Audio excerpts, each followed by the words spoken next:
عارفين قد ايه النوم مهم جدا في رمضان؟ تعال اقول لكم النوم هيبقى مهم ازاي في رمضان.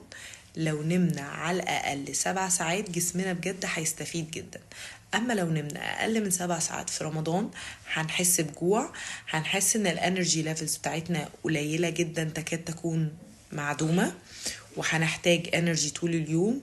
وكمان لما نيجي نفقد دهون او نفقد وزن بسبب قلة الاكل اللي احنا بنتعرض ليه في الصيام، هنفقد ماسل او الماسل ماس بتاعتنا، هنفقد العضلات بتاعتنا، مش هنفقد دهون خالص.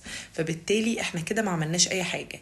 غير كده انك مش هتقدر لو حبيت تعمل اكسرسايزنج او ورك اوت، مش هتعرف تعمل تماما. فياريت يا جماعة النوم في رمضان على الاقل 7 ساعات، عشان الحرق بتاعنا يبقى مظبوط، الميتابوليزم بتاعنا يبقى كويس، وكل حاجة في جسمنا تبقى شغالة مظبوط، وكمان عشان ما نجوعش.